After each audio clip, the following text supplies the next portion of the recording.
As the doors to the Grand Council chamber slid open with a soft hum, the human walked in with an air of defiance that sent ripples through the gathered audience. The circular room was a towering monument to the galaxy's finest civilizations. The 6 tiers of balconies that rose above the central podium each represented a member of the Galactic Alliance. Abaddon, still rattled from their earlier conversation, watched from the shadows as the humans strode confidently into the spotlight. The Tracate Honor Guard flanked him, their polished exoskeletons glinting as they escorted the human into the chamber. The creature stopped at the center of the room, the lights dimming to place the sole focus on him.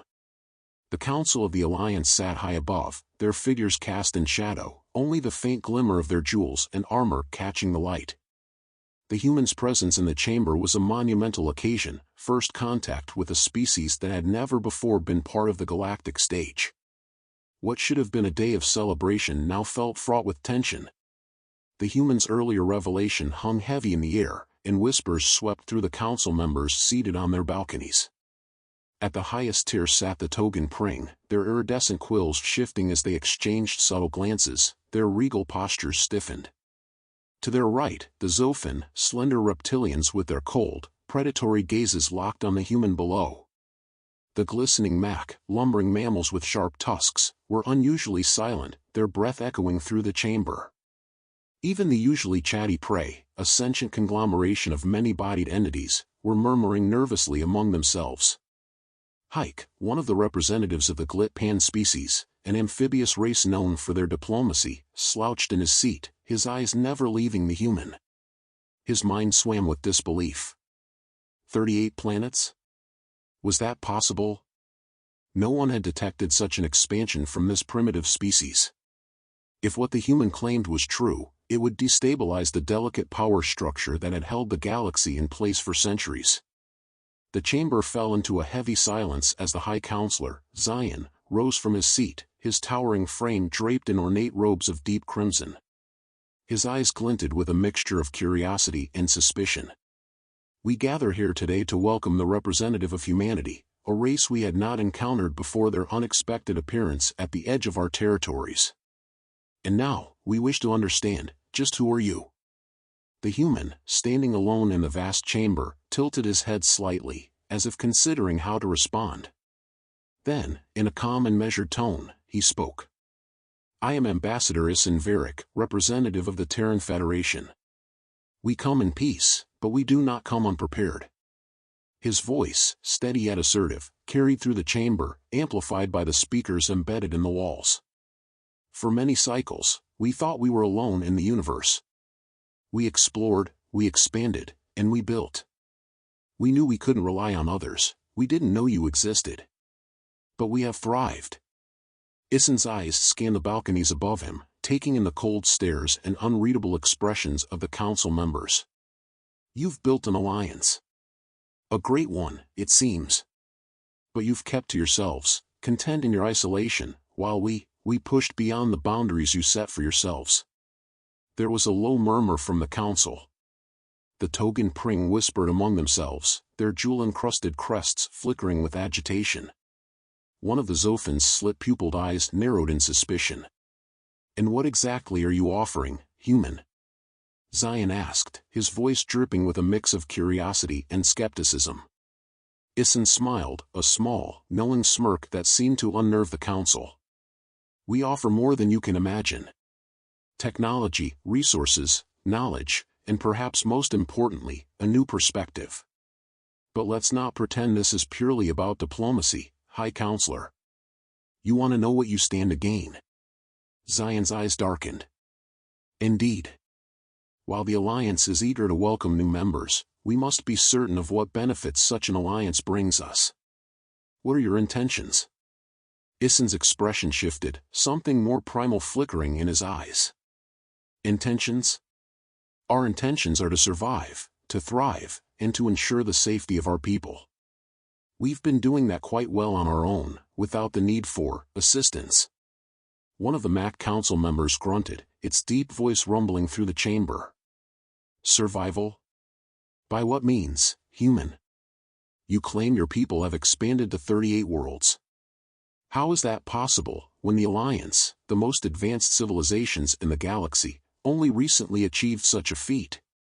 Issen's smirk widened, a flash of something almost predatory in his gaze.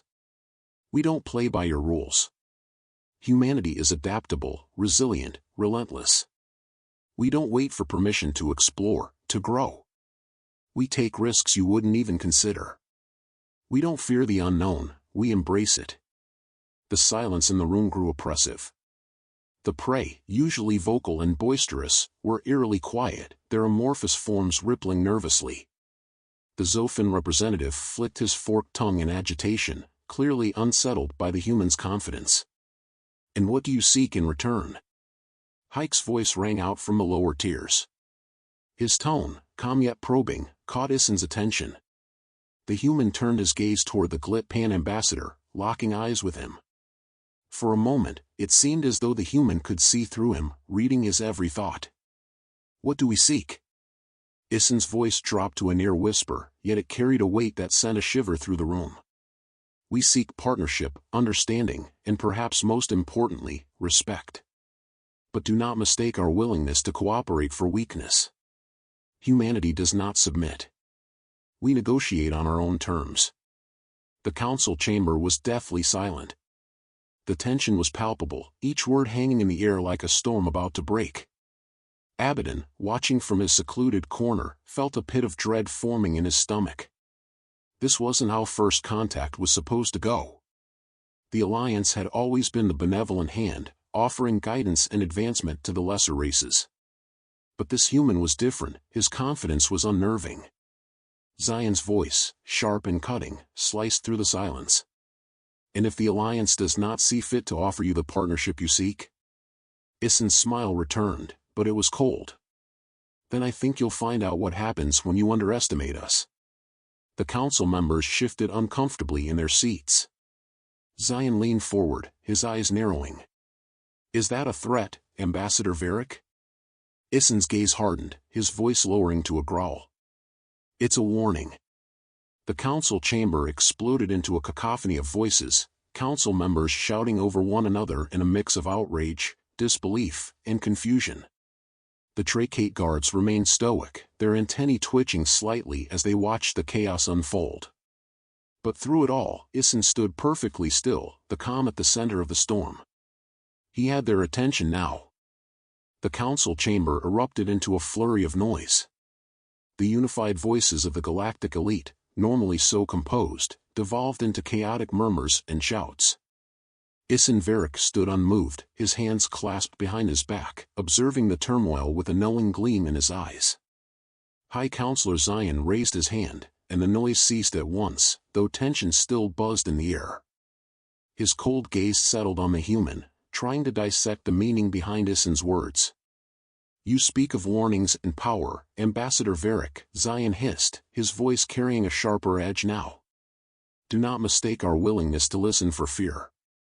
You stand before us, claiming advancement beyond our wildest imaginations, yet you offer no proof. The burden of evidence is on you, human. Issen tilted his head, the smirk on his face widening. He took a slow, deliberate step forward, toward the center of the chamber, where holographic displays were ready to spring into action. You want proof? His voice carried with an eerie calm. Let me show you. With a flick of his wrist, Issen activated a device on his wrist. A blue shimmer filled the room as holographic screens appeared, each depicting a different scene, a vast, bustling metropolis on a world lush with greenery, orbital fleets of human ships drifting above moons, fully automated and armed to the teeth, vast industrial complexes built on asteroids and mining colonies, and finally, a terrifying sight, a ship of such monumental size that it dwarfed even the largest Alliance vessels. The council members gasped audibly. Abaddon's heart pounded in his chest as he took in the overwhelming scale of human civilization. The implications were staggering. The holograms detailed not just the 38 planets Issen had spoken of earlier, but a vast empire stretching far beyond what anyone in the chamber had ever thought possible. You built all this, one of the MAC representatives growled, his voice booming. Without our knowledge? Issen didn't flinch. while you were watching and policing your own borders, humanity was growing. We expanded silently, methodically. We have capabilities you can't begin to comprehend. And we have fleets that can rival anything you could muster. The Zofin representative hissed, her slitted eyes narrowing as she studied the images of human warships. If what you claim is true, then why are you here, seeking an alliance? You could have remained in the shadows. Issen's smirk faded, replaced by a more serious expression. Because we believe there is more to gain through cooperation than through war. Zion leaned forward, his gaze sharp. And if we refuse your offer? If we decide you are a threat that must be neutralized? Issen's eyes darkened. The chamber seemed to hold its breath as the human's next words came out like a low growl. If you refuse us, then you'll find out just how advanced humanity truly is. We didn't come here to be threatened or manipulated. We came here to forge a partnership, one where both sides prosper. But if you think for 1 second that you can impose your will upon us, you'll be making the gravest mistake of your lives. A deep silence filled the chamber. The council members sat frozen, processing the weight of the human's words. High Counselor Zion's fingers drummed rhythmically on the armrest of his throne, his calculating gaze fixed on Issen. After what felt like an eternity, Zion spoke. You leave us little choice, Ambassador. The alliance is vast, and we have seen many races come and go, rise and fall. But never have we encountered a species that presents itself as an equal or a superior. He stood, his imposing figure looming over the chamber. Perhaps it is time for the Alliance to rethink its place in the galaxy. Your technology, your power, they are undeniable. We may not agree with your methods, but we cannot deny your accomplishments. Issen watched him closely, his expression unreadable. Zion turned to address the council, his voice ringing out. Let it be known that, as of this day, humanity is no longer a distant outlier. They are one of us. And we will welcome them as equals, for now. The words echoed through the chamber like a decree, final and unyielding. Issen's eyes flickered with satisfaction, though he gave nothing away as he gave a slow, respectful nod. Wise decision, High Counselor, he said softly. Zion's gaze lingered on the human for a moment longer before he turned his back and returned to his seat. The other council members followed suit, some with reluctance, others with curiosity. The storm had passed, and though the tension still hung in the air, the decision had been made. The human would not be subdued. As the council adjourned, Issen turned and left the chamber, the Tracate guards once again flanking him. Abaddon, standing at the edge of the room, watched him go, his mind racing. The implications of this meeting were beyond comprehension. The balance of power in the galaxy had shifted in ways no one could have predicted. And yet, as Abaddon gazed after the human, he couldn't shake a lingering sense of dread.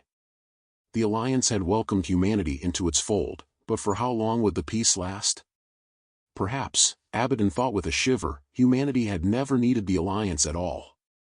And now, the galaxy would have to learn how to coexist with a power far greater than it had ever imagined. Issen Varric, walking with the quiet confidence of a predator, disappeared into the corridors of the Alliance's heart. And somewhere, far beyond the reaches of known space, humanity's empire waited. The end. Abaddon stared at the creature sitting across from him in the pristine, glass-walled room at the heart of the Alliance's diplomatic sector. The being's outward appearance, smooth, pink skin and a spattering of strange fur on its head, seemed unimposing. It was difficult for him to imagine that such a primitive race had reached this point, standing face to face with the elite of the known galaxy. Yet, here it was, the human. The latest race to be inducted into the Alliance. But why, Abaddon wondered, had they waited so long to make contact? Don't get it, the creature said, leaning back in its seat. What exactly are you asking? Abaddon paused, adjusting his long, ornate comb that adorned his head, a symbol of his esteemed status. He felt a twinge of frustration.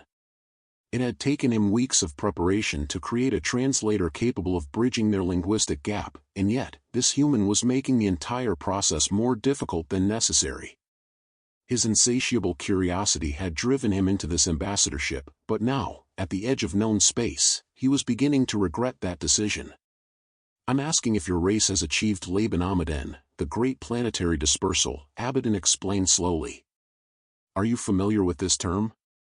The human raised an eyebrow, seemingly more interested in the expansive view beyond the window than in their conversation. Massive starships floated by, docking and undocking from the Grand Alliance hub that spanned several light years. It was the crowning achievement of the galaxy's cooperative races, a testament to unity and shared progress. "Wow, what?" "No, I don't know what that means," the human replied nonchalantly. Abaddon sighed deeply, his patience wearing thin. Laban Amaden is the principle that a spacefaring species must spread across a minimum of 8 planets to ensure survival from natural disasters, impacts, solar flares, or other catastrophic events. The dispersal theory ensures that no single catastrophe can wipe out an entire species. The human finally turned his attention away from the window, an amused expression flickering across his face. 8 planets, huh? That's your golden number?" Abaddon nodded, pride swelling in his chest. "It is a great accomplishment. Many races in the Alliance have spent centuries reaching this goal. The resources, the time, the planning, it's beyond the scope of what primitive races can understand." The human chuckled, shaking his head slightly. "Primitive, huh? Well, we just met, so I guess that's fair." Abaddon bristled at the tone, feeling an edge of disdain in the human's voice. He quickly composed himself and pressed on. "Your race will be given the resources to achieve Laban Amaden, assuming you accept the terms of membership in the Alliance. It will take time, of course. Perhaps a few millennia, but with our help, you'll reach it. You might even be a great contributor to galactic progress one day." The human's amusement faded, replaced by something Abaddon couldn't quite place. A subtle shift in his expression, something cold, calculating, set the ambassador on edge. "And what do we get in return?" the human asked, his tone suddenly far more serious. Abaddon smiled, proud of the response he had rehearsed for this very moment. "The Alliance's protection, advanced technologies, and access to resources beyond your imagination. In time, you'll understand the true value of what we're offering." The human's eyes narrowed slightly, as if weighing the answer. He leaned forward, folding his hands on the table between them. "That's quite the sales pitch. But, what if I told you, Ambassador, that we've already surpassed that so-called golden number?" The silence that followed was thick and unnerving. Abaddon blinked, his mind racing to process what had just been said. Had the translation device malfunctioned? Had the human misunderstood? Surpassed? "What do you mean, surpassed?" Abaddon finally asked, his voice wavering. The human's grin returned, but it was not one of humor, it was predatory. "I mean, we've colonized over 38 planets, built 12 lunar colonies, established 15 asteroid settlements, and constructed 23 drifter fleets that roam the stars. All of that, without your help." Abaddon stared at the human in stunned silence, his brain scrambling to comprehend the information. 38 planets? That was impossible. This race, this upstart species, barely a blip on the galactic radar, was claiming to have achieved feats that took other species thousands of years. His fingers twitched as he activated his personal data slate, accessing the archives. There had to be a mistake, some exaggeration or misunderstanding. Surely, the human was lying. But the human leaned back in his chair, the confidence in his posture undeniable. "You see," he continued, "while you've been busy dispersing across 8 planets to protect yourselves from extinction, we've been building an empire. One that's far more advanced than you could have imagined." Abaddon's heart raced. His carefully constructed view of the universe was beginning to crumble around him. How could this have happened? How could the Alliance have missed this? Before he could respond, the door slid open with a hiss, revealing an honor guard of trachate soldiers, towering, insectoid beings whose gleaming exoskeletons shimmered under the artificial light. Their synchronized steps were precise, almost mechanical, as they formed a perfect square around the human. "Looks like my escort's here," the human said, rising from his seat with an air of casual indifference. He glanced at Abaddon one last time. "Don't worry, Ambassador. I'll make sure to inform the Council just how much we appreciate your offer." As the human was led out of the room, Abaddon collapsed back into his chair, staring blankly at the empty seat across from him. His mind was a whirlwind of confusion and disbelief. This was not how things were supposed to go. The Alliance was the pinnacle of galactic civilization. They were the ones who extended the hand of aid and uplifted the lesser races. But now, everything had changed. And for the first time in his life, Abaddon felt a deep, unsettling fear. What kind of power had they just invited into their fold?